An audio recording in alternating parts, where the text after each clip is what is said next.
Greetings one and all. Super Tuesdays here in the Holy Land, in the Holy Apple, on the Holy Hilltop, Tal Binyamin. We are on the 7th day of the month of Adar, 5783. This was a class that was not planned,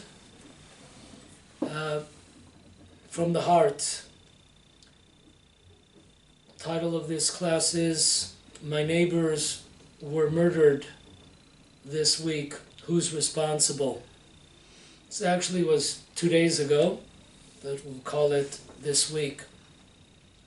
Yes, two righteous Jews, brothers, neighbors of ours in a neighboring settlement called the Mountain of the Blessing, Har Bracha, 12-minute ride from Elon Moreh. In our area, in our turf, there are a couple of settlements that are like brother and sister settlements. There's only a few in our area, so we have a lot in common. Mountain of the Blessing, Elon Moreh, Itamar, and Yitzhar. So there's 4 in our vicinity. The 2 boys that were murdered 2 days ago lived in the Mountain of the Blessings. Their names were Hillel Menachem and Yagel Yaakov. Family name was Yaniv. And question is, who's responsible? The divine providence would have it that we've had in the last about 10 days, we've had 2 sets of brothers that were murdered. 2 days ago, right down the street from us, in an Arab village, may they be wiped off the map, named Khawara. That is the major artery of traffic. Anyone that wants to leave our area to go east, west, north, or south, you have to go through the Arab town of Khawara, and that's where these 2 young men were murdered in midday at about 2 o'clock in the afternoon on Sunday. A week and a half before, 2 little boys, one 8 and one 6, the Peli family, one was named Asher Menachem and the other one is Yaakov Yisrael. If you listen to the 2 sets of brothers that were murdered, they both have the same name within them, Yaakov and Menachem, which is an amazing. Once again, 2 sets of brothers that have been murdered. The 2 boys were car-rammed about 10 days ago outside of Jerusalem in a neighborhood called Ramot. And in our woods, it was a shooting. An Arab walked up to the Jewish car and opened up fire and murdered these 2 Jews. And both of them, once again, have the same name. There are no accidents. There are no by chance. Everything is from divine providence. So Yaakov and Menachem, what do we learn from this? Number 1, we have Jacob's sons were transgressed when they sold their brother Joseph. Jacob's family became involved in the selling of Joseph, which led to the exile in Egypt, which led to every generation. If we do not fix this sin of selling our brothers down the drain, then every generation there are 10 Jews, the Aseret Harugei Malchut, in the times of Rabbi Akiva, the 10 most righteous Jews that were murdered by the Roman Empire some 2,000 years ago. In every generation, they come back. And it doesn't necessarily have to be 10, it could be a lot more, but their worth is like the 10 martyrs in the time of the destruction of the Second Temple. So it could be 100 people, it could be 1,000 people who are worth the 10 martyrs of the kingdom, the Jewish kingdom, at the time of the destruction of the Second Temple. So, unfortunately, in the state of Israel, since its creation, we've seen over and over again the selling of weaker brothers. The selling of Joseph reappears, reincarnated, recycled, again and again. If it was with the Sephardic Jews, the North African Jews, who were sold here, so to speak, by the elite, by the ruling class, Ashkenazim, and their religion was destroyed and stolen from them. In order to get jobs, they would have to work on the Sabbath and to send their kids to various institutions of learning which were totally against anti-Judaism, anti-Torah. The Jews of Yemen also had their side curls cut off and their religion stolen from them by the stronger elite ruling group here. And the religious communities, the black hat communities, also throughout the years have been sold by their brothers. And in the last 40-some years, it's the settlers in Judea, Samaria, and Gaza. Many of them lost their homes, were expelled from their homes, from their settlements. There have been hundreds of places, hilltops, communities that have lost their jobs, that have lost their homes, and to the government over the last 40 years. So this continues. This continues to be kicked down the road. And Jewish blood is very cheap in the land of Israel. All over the land of Israel, how much more so? Multiply it, Jews that live in Judea and Samaria. And what the government has done over the last 40-some years in Judea and Samaria is the same old song, recycled garbage, sewage. I could tell you exactly what's going to happen, how the scenario is going to play out. I've been there so many times and I've seen it. They close a place down where the murder took place for a couple of days, and then slowly, a couple of days later, everything goes back to normal. The army, the police, they're out, nowhere to be found. And then it happens again, Jews are murdered, Jews are killed, and the beat goes on, and the recycle process continues. Especially over the last half a year, we've suffered.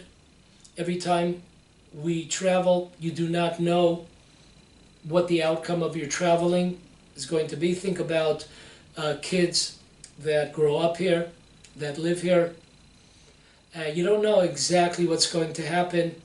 The amount of rock attacks, Molotov cocktails, shootings, how many things we don't know about. They missed. Something went wrong in the planning. Those are the majority. Just a couple of days ago, before these two righteous boys were murdered, a girl, small girl, she's about 6 years old, she was in a car. Arabs chucked a ton of rocks, and they just missed her head. I mean, it was a tremendous miracle that she's still living. And do you think anything changed in the area? Nothing has changed.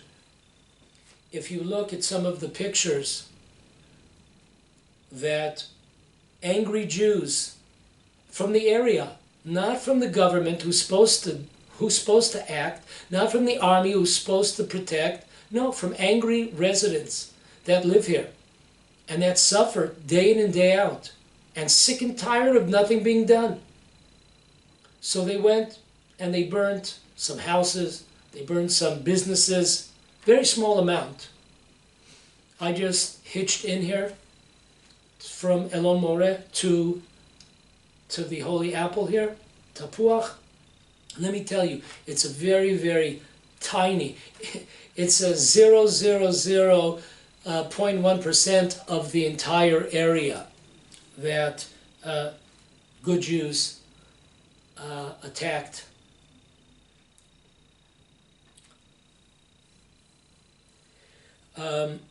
Myself, on Sunday night, I went out after teaching. I went out to the various intersections to try to see what could be done to help and to protest the selling of Joseph. Version number, who knows how many zeros there are. The selling of our brothers, ironically, in the vicinity of Joseph, where we live. The settlements that I mentioned are all in the vicinity of Shechem, what the Gentiles call Nablus. So I went, the first possibility intersection I went, it's Arab village about 7-8 minutes away from Elon More, called Beit Furik, and on both sides of the streets there's an army barrier, and I went to both sides of the street. There were maybe 10 people there, 8 men and 2 women, married women. And the army is preparing. What are they preparing? Shields. That's what they're preparing, shields. And what are they shooting? They're shooting fireworks. I mean, it's July 4th. I could really dig it. I could get into it. But it ain't July 4th. And this is the response. Shields and shooting fireworks, firecrackers at them.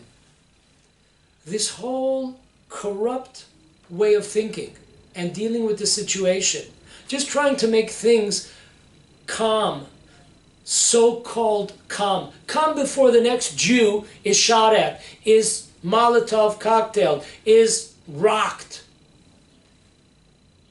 is murdered. It's such a farce. It cries out to the heavens. Disgusting. This is how you protect government, army, police. This is how you protect other fellow Jews that are sacrificing their lives to keep these areas Jewish. Shields and fireworks. So I go to the other side. Maybe something's different over there. I go to the other side. And I see the Arabs on the other side. There may be, from the blockade, there may be a block and a half away. And they're cursing out the Jews. But who gives? There's a couple of soldiers there. Same kind of tactic. They have stun grenades. It's a grenade that makes a boom, and that's it. There also the fireworks, also over there, July 4th over there. And all of a sudden I see like bouncing next to my leg, I see like a rock flying by. Once again, this is pitch dark. It's, at the night. It's at 8 o'clock at night, and of course there's no lights. So I said, listen, throwing rocks. I thought it's a crime. Isn't it against the law to throw rocks at somebody? Why aren't you going after them and arresting them? No, listen, we're trying to, keep calm over here. We want to go home. We want to go home safely. We don't want to. I said, listen, they're transgressing. They're violating the law. They're throwing rocks at innocent bystanders, and you're just letting it fly. Pun intended. Listen, there's nothing we could do. Our hands are tied. We're not allowed to go past the blockade. Our hands are tied. Person next to me, another Jew. On this side of the street, there were maybe about 5 or 6 Jews protesting. He had a couple rocks in his hands, and then a soldier comes over to him and says, put down the rocks, or I'm going to have to arrest you. I come up to the guy and said, what the hell is your problem? You have Arabs throwing rocks at us, and a person has rocks in their hands, like to defend themselves, I got them in my car. They sold me, the government here, the army, the police, they sold me down the drain a long time ago when they refused to give me a weapon to protect my family. Because I'm not from the PLO. If I was in PLO, Israel gives them weapons. So the soldier comes up to me and he says, listen, if you don't get out of here, I'm going to have you arrested also. I said, listen, you are such a sicko. Arabs are throwing rocks at us. They're cursing us out. They're cursing us, the Jews. And you are threatening to arrest me and this other person while they're throwing rocks at us. One almost hit me. And then to top it all off, one of the soldiers there, he shoots into the air tear gas, not telling the 6 Jews standing like pretty close next to him, not saying anything. So like a few seconds later, my nose is running and I'm tearing, and wow, it's just like, it's pretty awful. I don't wish it upon y'all. It's pretty awful, that experience. It's like unbelievable. It's unbelievable. We're right next to him. And we've been there for like 10 minutes. It's not like he didn't notice. We were there for like 10 minutes.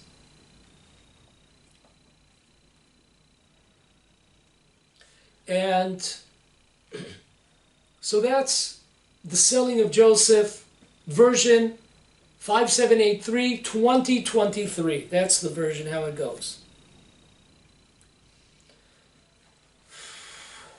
I got to 2 other intersections and further towards the city of Hawara. And there too, the amount of soldiers and police protecting the Arabs, so no more shops or homes are attacked, God forbid.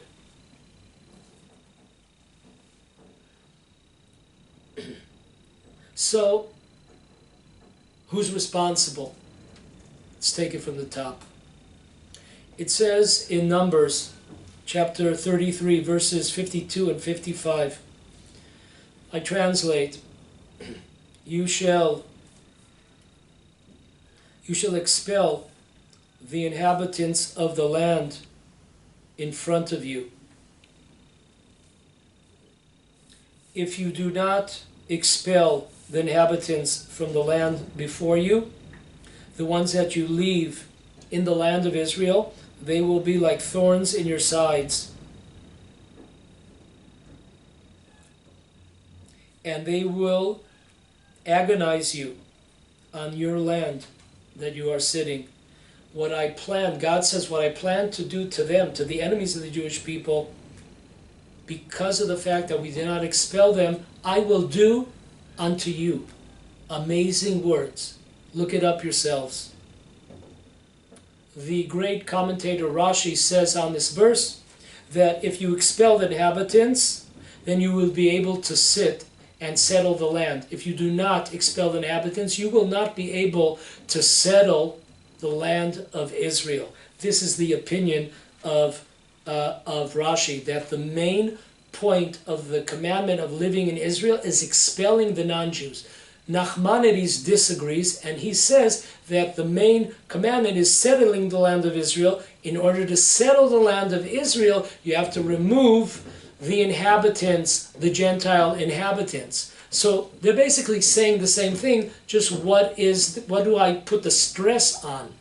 Do I put the stress on the removal of the nations of the world here?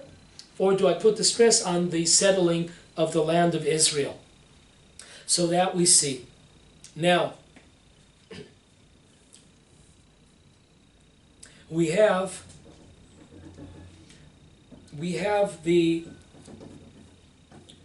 famous commentator, the Or HaChaim HaKadosh. He says an amazing thing. He says, look at the verse. It adds a word. In one of the verses, the word kol, all, to expel all the nations. Why does it use the word? Why isn't it enough to explain to us, we understand we're going into the land of Israel, there are 7 nations there, they must be removed. Why does it use an additional word, all the nations? So the Or HaChaim says an amazing line.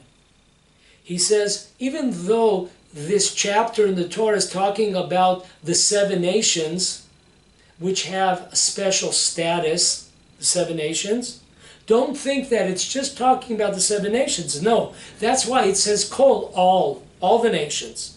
Even those nations which are not part of the 7 Canaanite nations that lived in the land of Israel. So we understand we're not just talking about a period in Jewish history where the Canaanite nations lived here.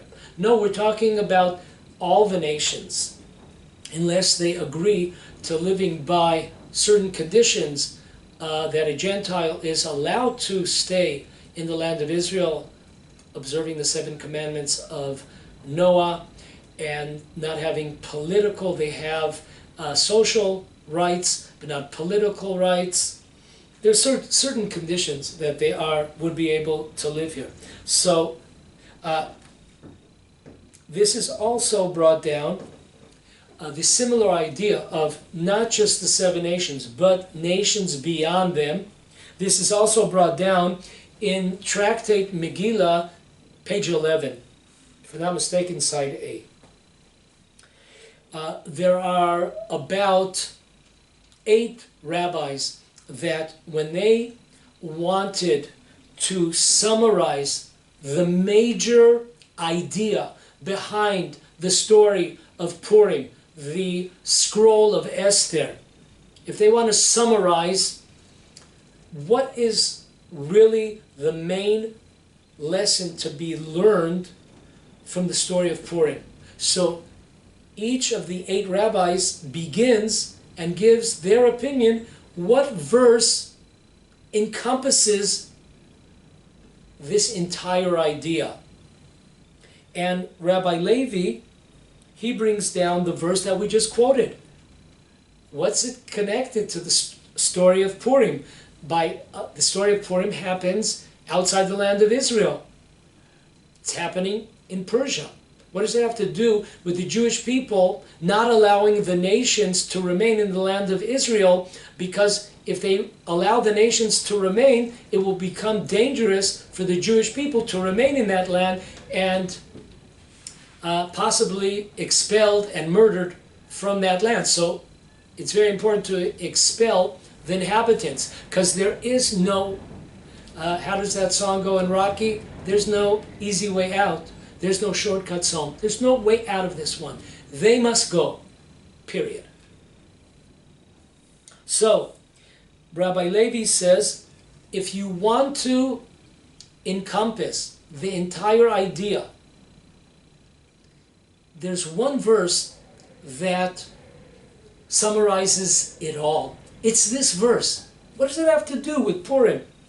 Leaving the nations? We're not in the land of Israel. Listen closely. This verse is talking about King Saul. King Saul. King Saul was given a commandment by Shmuel the prophet to destroy all remnants of the nation of Amalek. All remnants of the nation of Amalek. And that's what King Saul did with his army. However, he allowed the king of Amalek, his name was a fellow named Agag, he allowed him to stay alive. And his idea was just to wait till the prophet came and ask him if it was okay. But that was not the commandment that Shmuel the prophet gave to him. He said, immediately kill them all, do not wait. So in the meantime, the king of Amalek, Agag, is still around. He's kept alive by Saul. Eventually, Shmuel the prophet comes by, and there's a discussion, why did you leave him? Why did you let the king stay alive? And there's a discussion there, and in the end, Shmuel the prophet kills the king of Agag. Unfortunately, until that point of time, the king of Amalek had relations with a woman, and his seed continued. His wife, not his wife, but a woman was pregnated and eventually had a baby. And as the generations would pass, now let's get the timetable here, understanding this is an amazing idea. Because, you know, life has 9 innings to it. You might have a great start in the first couple of innings, but it ain't over till the fat lady sings. And that's so true in Judaism. God says, listen, this is the way it's going to be. Can days pass by, hours, months, years? Yes. But eventually, what God said will happen. The truth will come, will surface. So, the battle of King Saul took place in the Gentile year of BCE 879. The Jewish year 2882. The story of Purim took place in the Gentile year BC 362, and the Jewish year being 3399. 517 years had passed. 517 years had passed from those days that the king of Amalek was allowed to stay alive, and eventually from the descendants of this king came Haman, who almost, very close to it, annihilated the Jewish people totally. The Jewish people were solely in the kingdoms of the king Ahasuerus. It wasn't like today where you have Jews scattered in the 4 corners of the world. All the Jewish population was under the jurisdiction of King Ahasuerus at the time of the story of Purim. This was a tremendously dangerous situation. We know that God has mercy on us, and therefore He scattered us to the 4 corners of the world. So if there's some type of genocide in one part of the world, other parts of the Jewish communities are still surviving, are still able to survive and to flourish. So there's no way that the Gentiles can eliminate and annihilate the Jewish people. But this was the most dangerous time in history, that we had all the Jews in one under one king's reign. So therefore, this verse in Numbers chapter 33 verses 52 and 55, they sum up the entire story of Purim. If you understand this, when King Saul had mercy on the wicked king of Amalek, Agag, this created a situation where his mercy turned out to be cruelty to the Jewish people. The Jewish people, for almost a year, 11 months, are under pressure, are freaking out.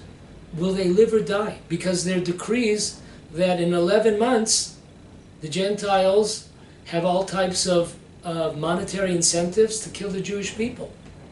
And they have a lot of fear not to kill the Jewish people. Even if there are good Gentiles, there were many incentives that if they found in a village Jews that were hidden by the Gentiles, that whole village would be destroyed. So, on one hand, they gave monetary incentives to kill the Jews, and there was also this fear of the government not to save any of the Jews. So the Jewish people are panicking for 11 months. This is all due to the so-called mercy of King Saul. And that's why our sages tell us those that have mercy on the cruel eventually will be cruel unto the merciful. The Anaf Yosef, one of the major commentators on the Midrash, the beginning of the Midrash of Esther, he asked the question. He also, like the Or Chaim says, there is obviously an extra word that has been inserted in this verse, in the second verse, when we're talking about expelling the inhabitants of the land. Why is that? And he says the same idea, to teach us that this is not just talking about the 7 nations, it's talking about other nations like Amalek. So the Or Chaim did not use the example of Amalek. The Anaf Yosef gives an example of Amalek. That is why this story in Numbers is really the summarizing of the whole tragedy of Purim, almost tragedy of Purim.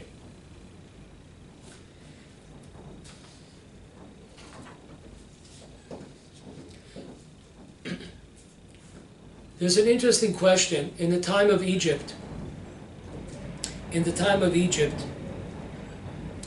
there, as we continue talking about the people that are responsible. So we see, summarizing our first point, we see that we are responsible.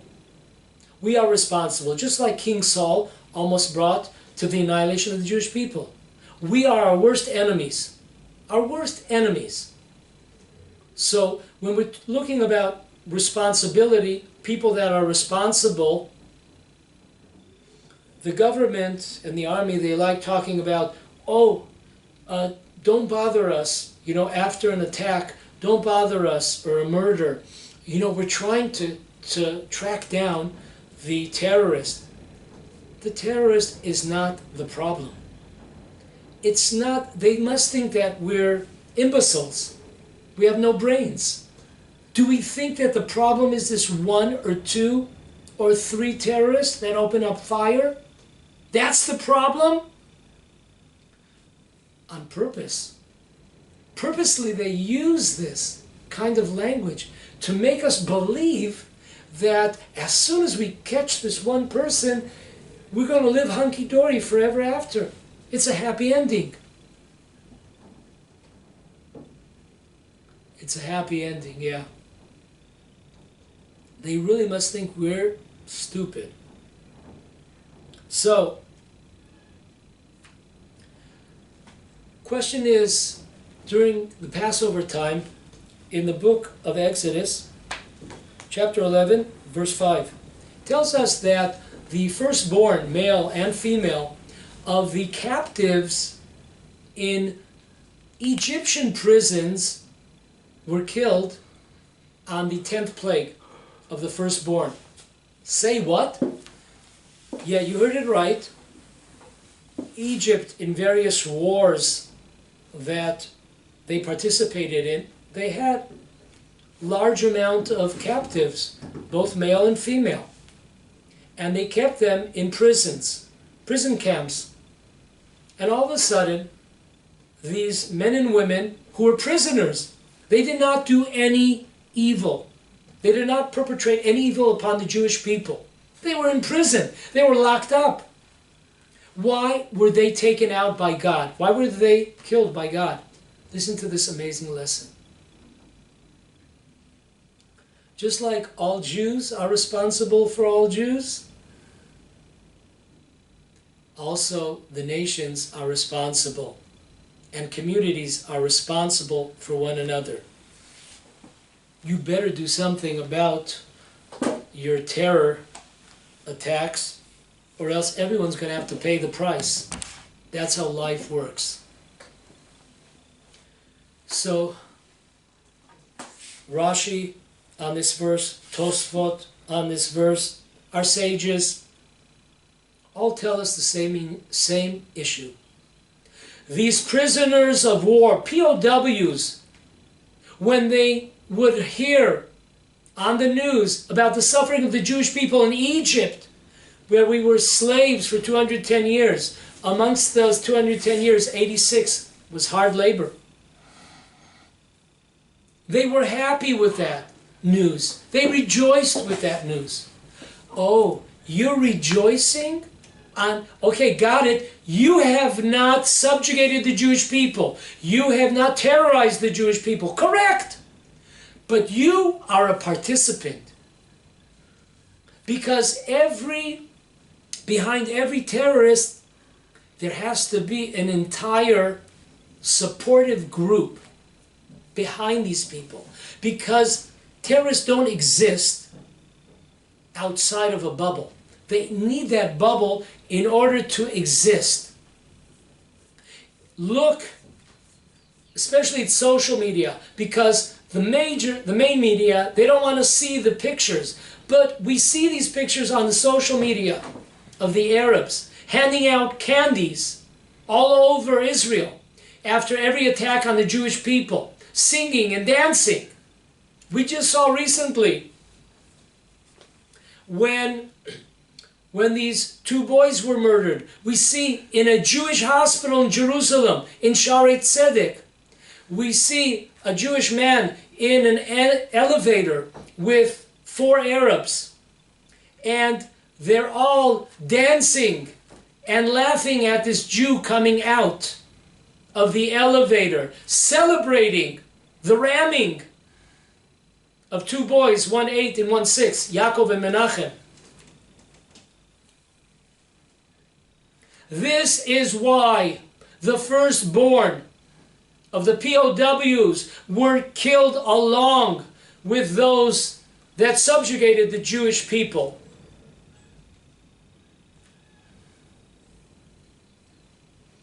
So, we have responsibility. First, let's look in the mirror. We're responsible. We 30, 40, 50 years ago, we merited to have a prophet amongst us, Rabbi Meir Kahana, of blessed memory. And he went all over the world giving this message that there's no coexistence with cancer. Cancer you must remove. And we didn't listen. And all these years have gone by. And now we have all over Israel, not just what they call the West Bank, not just those territories. No, in the middle of Israel, they're all over. East, west, north, south. The Arabs are all over. There are 1.6 million Arabs in the land of Israel. Digest that one, folks. 1.6 million. In Jerusalem, there are 370,000 Arabs with those blue Israel identity cards. 370,000. That means in Jerusalem, if you run into somebody, 3 out of every 10 people are Arabs. More than that, almost 4 out of 10 people in Jerusalem are Arabs. Do you think this problem is just going to slip away? It's going to evaporate? we see how awful it has become. And folks, when we look ourselves in the mirror, what do we think? What do we think? The Arabs love us. They respect us. They're willing to sit down with us and speak about peace. Are we out of our minds? Think about it in these terms, folks. Every Arab that you meet, I'm asking the question, 1.6 million, 300 plus 370,000 in Jerusalem. When you meet them, have they all been through education, most of them? What was their education in school? What were they taught in the textbooks? Anti-Semitism. The worst anti-Semitism in the Arab textbooks. Right below our nose. Do you think they love us? From an age of 4 or 5, this is the education they've received. Do we understand that every Arab knows a person as a friend, has a family member, a relative, an acquaintance that has been arrested and perhaps tortured by Israel in order to get information to save other Jews? Every one of them, they know. Do you think they love us? Every single Arab has a relative, a friend, a family member, an acquaintance that has been killed in terrorist attacks by them, the terrorists themselves were killed, or in riots. They know, every Arab knows Arabs that have been crippled for life, for rioting, trying to kill Jews. Do you think that they love us, that they respect us, they're willing to sit down? What if you were in their shoes? You'd probably feel the same way. But we're so stupid, we're a bunch of imbeciles. We believe that we will keep things under control, keep calm. Anybody with a brain understands it's just a matter of time till it explodes in our face. And every day it's exploding in our face. And every day it becomes harder to expel them.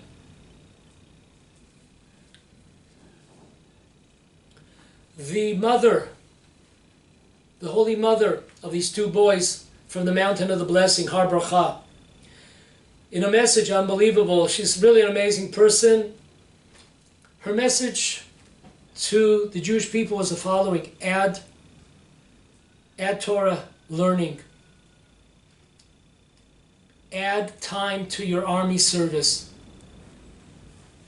Prepare soup for the soldiers. It's cold at night. Folks, add Torah studying. Don't disagree. It's a very important thing to do. We know that at the time of Purim, Haman said to Achashverosh, don't worry, the Jews are sleeping. They're not observing the commandments. They're sleeping. It's very important, learning Torah. Agreed.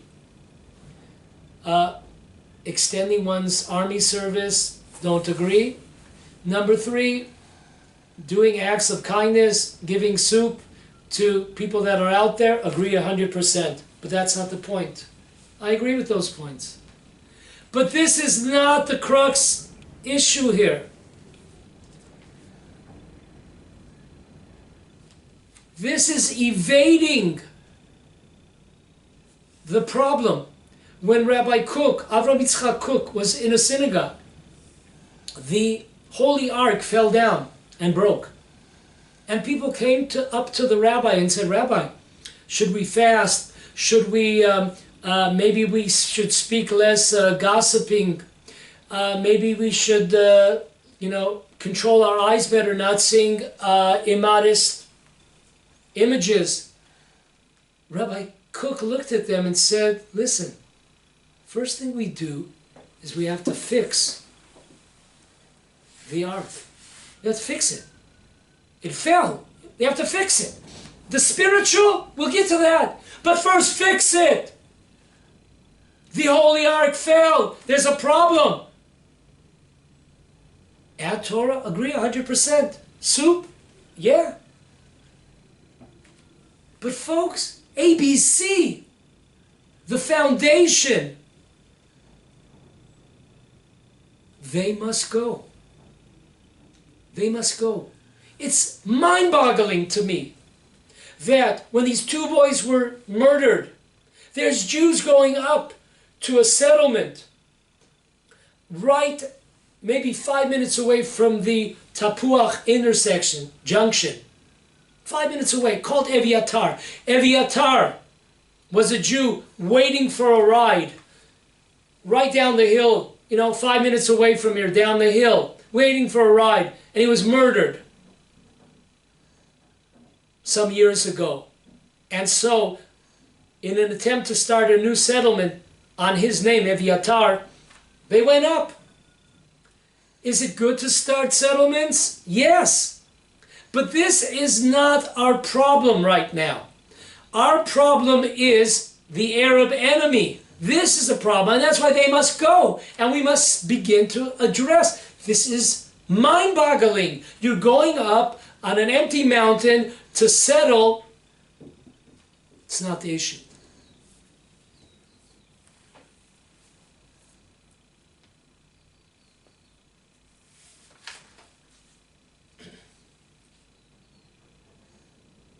And how sad, folks. Who's responsible for the murder of our brothers and sisters? Us. How many times, ask people that live in this part of the woods, how many times have I passed through the city of Chawara and I see Jews from this area, from the settlements, Elon Moreh, Bracha, Mountain of the Blessings, Itamar, I see them buying in Arab businesses. We've really lost our mind. We are supporting the enemy. Terrorists do not live in a vacuum. There's a whole support system behind them. And we continue to finance our enemies. How many settlements in all of Israel do not allow Arabs into their settlements? How many? 3, 4. Elon Moreh, Yitzhar, Itamar, and Bat Ayin in Judea. That's it. We are responsible financing these killers.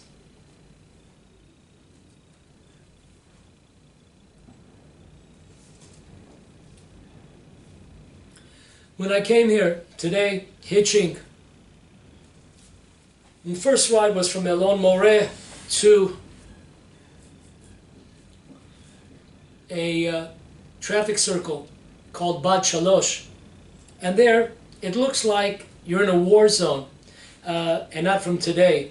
You have soldiers with their machine guns behind cement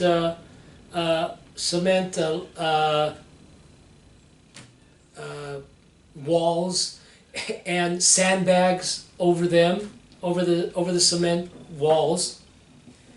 And I'm used to it already. I'm used to having soldiers say, "Hey," calling me and saying, "Can you please come inside? Come inside our ghetto." Yeah, they don't want you standing on the sidewalk. And my response always is, "No, I didn't come to the land of Israel to live in ghettos." I'll never forget it. My beloved friend, Rabbi Hillel Lieberman, a holy Jew, murdered by Arabs outside of the tomb of Joseph 22 years ago. told me, Yehudah, this is the first time I would learn with him in the afternoons. We had a learning partnership. He told me we arrived in the city of Shechem with the tomb of Joseph, and we had seen that they had begun putting up various fortifications around the tomb of Joseph.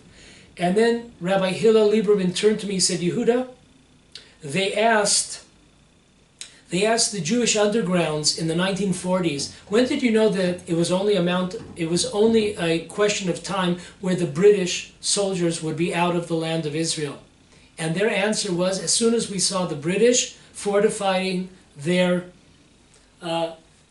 holds, their various barricades, etc. When we saw that, we knew it was just a matter of time. We see that they're frightened, and it's just a matter of time that they're out of here, out of the land of Israel. How true. Now we're making the same mistake. Until the Arabs live in ghettos, Jews shouldn't live in any ghettos. And this is a problem. This is a problem. Fear. Fear from the Jewish people, of the Jewish people. Maimonides says in the Laws of Kings and Wars, in the end of the 7th chapter, amazing thing, talks about going out to war. And he says there that a person that goes out to war has to have in mind to sanctify God's name, to understand that we are God's soldiers, so to speak. We're out there to sanctify God's name. If a person when they go out to war, they must remove all thoughts of family members, businesses, take it away from their minds. We are here in a war, and we cannot frighten ourselves and put fear in ourselves. Oh, what's going to be with my wife, with my kids, with my grandkids, with my business? This will lead to a defeat in battle. And it's the Maimonides goes on and says, those Jews that are participating in a war that cause themselves to be frightened or cause others to be frightened, all Jewish blood that is spilled is on their hands. Amazing. Doesn't say on the enemy's hands, on our hands, looking in the mirror. We are responsible. Of course, the Arabs have their responsibility too. They must be expelled. Can you imagine the small amount that took place, of vengeance that took place in the city of Hawara, done by simple Jews? Imagine if the government, if the army, every time not a Jew is murdered, not a Jew is attacked, every time there was an attempt failed. Imagine them suffering, their stores being destroyed. Every time a certain amount of stores, until they put a stop to it. Civilians have to take care of it because no one is coming to bat for them, no one is coming to protect them. At the time of the murder, people, friends of mine, that were eyewitnesses, there was not one army personnel in the area. One. What a joke. Maimonides tells us we are responsible. Every Jew in the land of Israel, I don't care where you live, we are all soldiers. You don't have to wear green, black, or gray. Every Jew, Jewess, every kid is a Jewish soldier. And this war, the war of independence, has never finished. We are in this war already for 75 years, and it continues. Every resident of Israel is a soldier. Do not frighten yourself and do not cause others to be afraid. Because if you frighten people, the responsibility of Jewish blood being spilled by our enemies is on your hands. So our answer is the ghettos, is the cement walls, is the sandbags, hiding behind walls, fortifications. Listen to this and weep. In 1949, the Houstoner Rebbe wrote the following on Purim. 1949. During this year on Purim, 1949, we could now say, unlike the Purim 2,000 years ago, where we were still, after the victories and after destroying many of our enemies, we were still subjugated to the king, King Achashverosh. We were still subjugated. We were not free. We were not independent. But today the Rebbe says in his book, a commentary on the Torah, Ole Yaakov, page 194, Rabbi Yaakov Hostin. He says an amazing thing. But this year, thank God, we are free at last. 74 years ago, we're free at last. We took God's gift, dear friends, and we threw it away. We threw it in the garbage. And every day that goes by, another Jew pays the price. Another Jew bites the dust. God presented us on a silver platter tremendous miracles.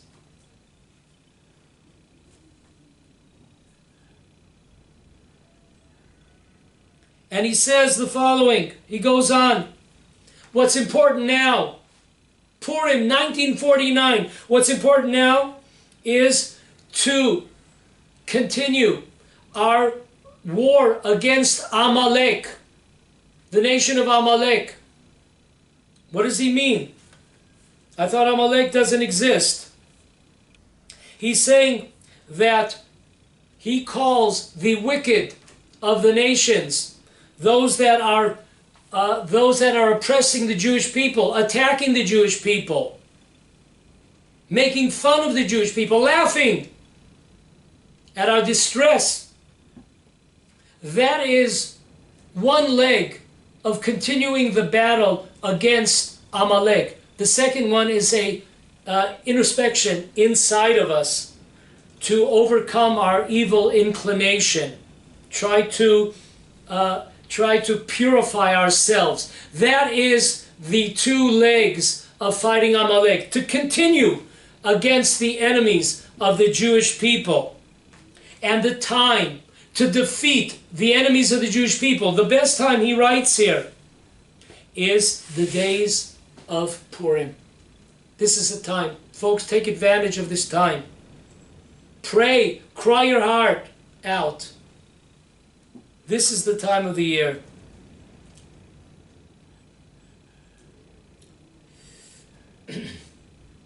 Yes, Amalek, there have been rabbis over the generations that have pointed out this nation is Amalek. The Bartanura, the famous commentary on the Mishnah, called the Armenians Amalek. Rabbi Chaim Zunenfeld, the rabbi of Jerusalem, refused to meet the German council that came to visit Israel in the 40s, saying that Germany, there is a tradition brought down from the Gra, Rabbi Eliyahu, the genius of Vilna, that Germany is the nation of Amalek. It is brought down by Rabbi Soloveitchik in his book, Ish Emunah, page 102, footnote 23. This is also Rabbi Zunenfeld. It could be found in his book called The Man on the Wall, the second volume, page 108.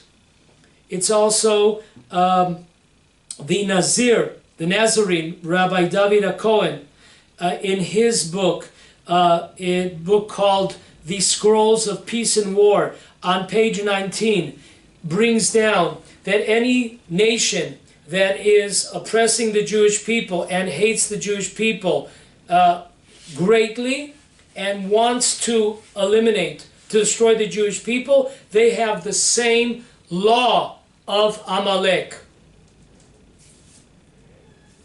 Till this day, the PLO has never changed their charter. It calls for the annihilation of the Jewish people. What the hell is wrong with us? We have a nation that wants to destroy us, that is looking forward and planning day in and day out for our destruction. And we're trying to keep calm. Bring back the calm after a couple of days. And then we leave and we run away. To be recycled and a rerun, and another rerun.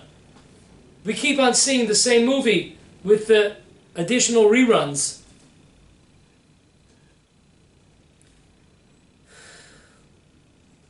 Let us hope, let us pray, let us cry out to Hashem. I don't see any changes. By the laws of nature, I don't see changes here. Unless God really has to come in here and save us, because I don't see politically, I don't see militarily, things a little bit can change, but big time what we need, we can't, it's not a time for band-aids. You know, a person is gushing blood and puts on a band-aid. It's not going to help. I don't see any way out of this. Okay, everybody, take advantage of this Purim coming up in 6 days and cry out to Hashem to save us from ourselves and from our enemies.